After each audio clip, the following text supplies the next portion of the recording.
There's Carly Pierce with Truck on Fire on K101.3 FM, 1232 in the afternoon on your Thursday, February the 27th. And tomorrow, the highest viewed touring illusionist on the planet is coming to your back door in Southeast Oklahoma, featured on NBC, CBS, A&E, and more, selling over 1.5 million tickets in his career. We have Reza coming to the Southeast Expo Center tomorrow night. He came about a decade ago over to McAlester, Oklahoma, and I've got to see him in Branson myself. And also, he was one of my first interviews that I had over on my college radio station about 10 years ago. So now 10 years later, I get to have the honor of having Reza back on the radio here on K101. So let's welcome Reza to the show. How you doing, sir? Hey, I'm great. A decade? That's crazy. Yeah, I know. Yeah, it was 10 years ago I got to interview you over on my college radio station about 30 minutes away, and it's pretty cool to be able to once again get to have you back on the air here. And I got the pleasure of seeing you not only then, but also I think it was just a couple of years ago over in Branson, and I got to say, you put on a great show, sir. Oh, thank you, man. Well, let's begin with your background. Again, I've got to spoke with you before, but maybe for people that haven't got to hear your background and how you came to be what you are today, how does a guy from Brookings, South Dakota end up becoming the world's top touring illusionist? Well, it all started just with a magician coming to my elementary school, somehow getting me involved out of everyone as a volunteer, that memory just sticking with me. And you mentioned seeing my show in Branson, and that was the cool place for me to travel with my family when I was a kid. So I saw the magician perform, and then took a family vacation to Branson and saw like huge magicians that I'd seen on television. And those two kind of experiences were really impactful. I told my parents, this is what I want to do. I want to be that guy on that stage. And that's where the dream started. And my parents were super supportive.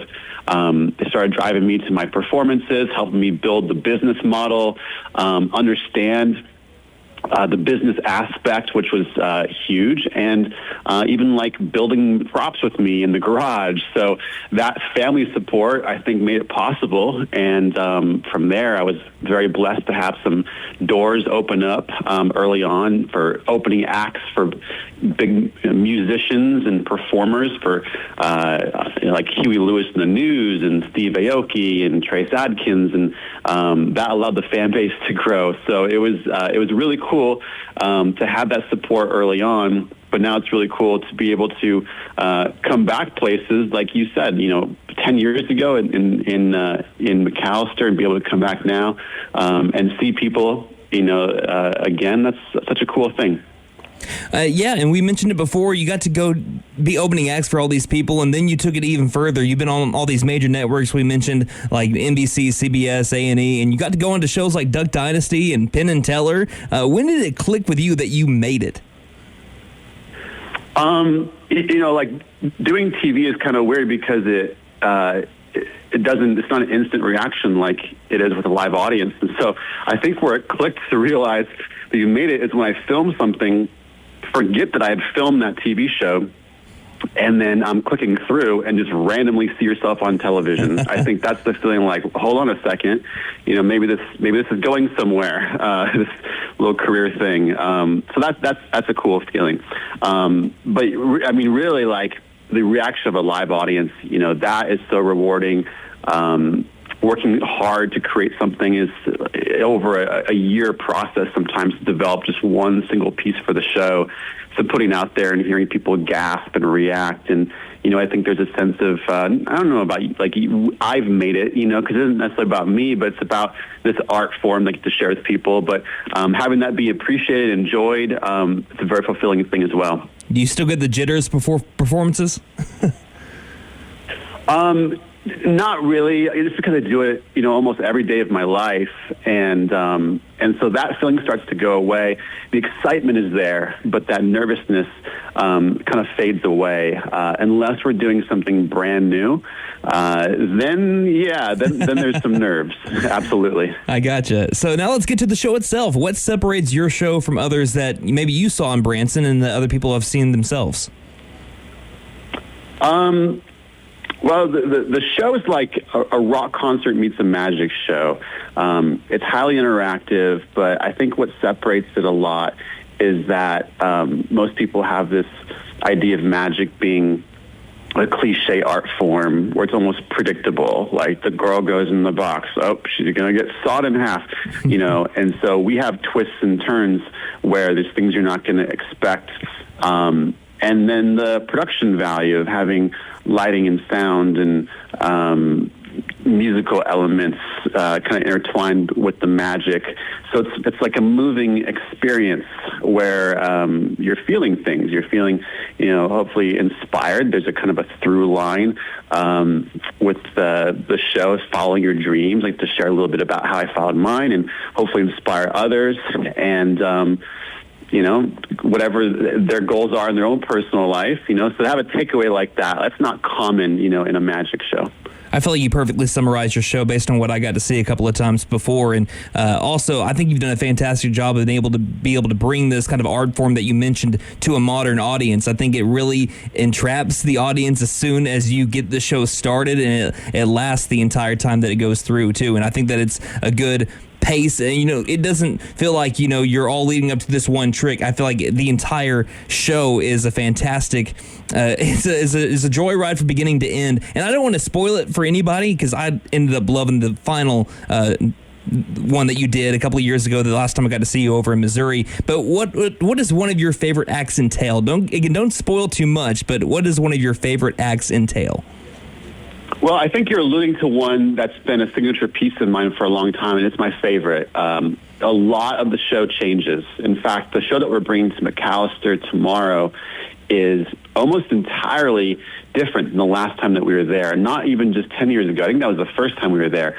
I think we were there possibly like a year or two ago. And even in that amount of time, the show changes because we, have to keep it fresh for ourselves and audiences. But I think the one thing that hasn't changed, only because it changed itself. It's different every single night, even though the trick and concept is the same, is a prediction that I make. It's in a plexiglass box. You enter the theater, you see it the entire time, and inside there is something for the end of the show. It's a prediction of several things that will be thought of by randomly selected audience members. And it's crazy. We throw something in the audience just to make sure no one thinks that somehow it's been prearranged with people in the audience. It really is random. We toss something. Whoever catches it, whoever throws it and catches it again, these are the people that are selected. And we ask them to challenge themselves to think of things that they haven't seen since they were a kid. And not only have I predicted what they've selected, but not to give too much away, but there's physically something in that box, physically, that you haven't seen since you were a kid. It's what that person has thought of. So they can literally say anything. So come to the show, catch this thing, be a part of this, say whatever you want to, and watch what you dream up be in this box. It's the most insane moment. It absolutely blew my mind, and it still does when I think about it. So for anyone wanting to buy tickets, about how long does the show run, and is it good to bring people of all ages to? Yes, that is one of the cool things about this show is I get to look out and see, parents is out for an evening, they got a sitter, it's just a special night for them. But then I get to see grandparents bring their grandkids, or maybe parents bring the kids, or maybe just, teens, and to have something that's cool for all ages. And the takeaway when people leave the show feeling like it's for them, no matter what age they are, even background. You don't even have to speak English to come see this show. We do it in other countries, and just the visual appeal of the show. So just to cross every boundary, is really, really cool. So to have that is awesome. To get the tickets, it's easy. And if you want to see a little preview of the show as well, you won't have too much spoiled for you because the show changes so much. But all that is available at rezalive.com. So it's REZALIVE.com. And you got the ticket link right there, which the tickets are going fast, and it's reserved seating, so grab them quick. But there are still tickets available, so jump on there. And then you can also see some TV appearances that we've done to get kind of a flavor of what the show looks like and a preview of what you might see when you come to the show tomorrow night. All right, Reza. That was great. Anything else you'd like to add before we wrap it up?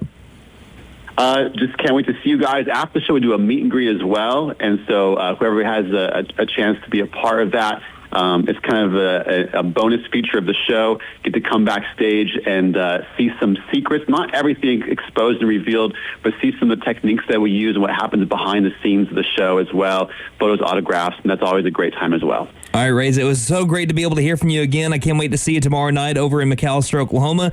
And, have a great show. Awesome. We'll see you tomorrow. Thank you, sir. Have a good one. Cheers. All right, again, that was Reza, who's bringing, again, his show to McAlester, Oklahoma, a Branson-level type illusion show. Again, the top touring illusionist in the world to McAlester, Oklahoma tomorrow night. If you want to win tickets, I'm going to tell you how you can win a pair of tickets after Nate Smith here has fixed what you didn't break.